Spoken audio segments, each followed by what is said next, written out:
Homeless veterans in Knoxville have moved into a new refuge. Tonight, we take you inside the apartment complex just off Middlebrook Pike, less than 10 minutes from downtown.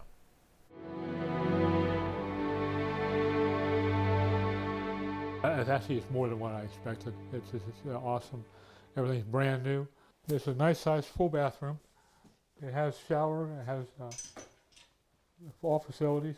Homeless veteran William Wall is homeless no more and settling into this one-bedroom, fully furnished apartment. The kitchen, everything was all the appliances were new, and we had coffee cups and plates and forks and spoons. I didn't need to bring anything. It was all ready to go. It was definitely more than what I expected.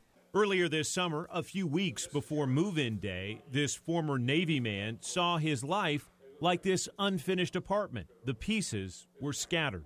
I got Parkinson's disease from Agent Orange when I was over there.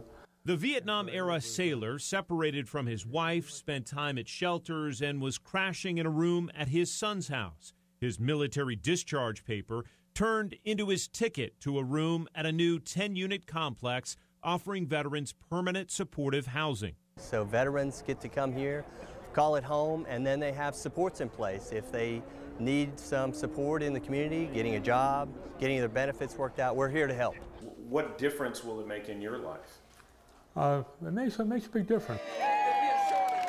A $1.5 million partnership between private donors, the state, county, and city all help build this apartment complex. It raises the total number of veteran-dedicated units managed by nonprofit Helen Ross McNabb to 33 across Knox County.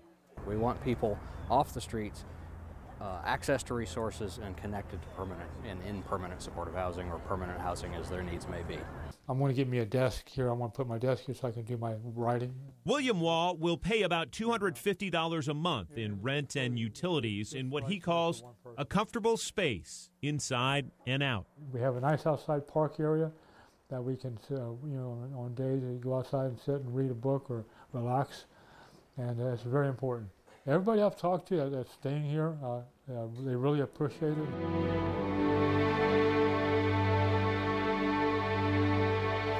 The latest numbers from the city this fall show more than 300 veterans remain homeless in our community. Experts do say the percentage of homeless veterans has dropped dramatically from its peak in the 70s and 80s.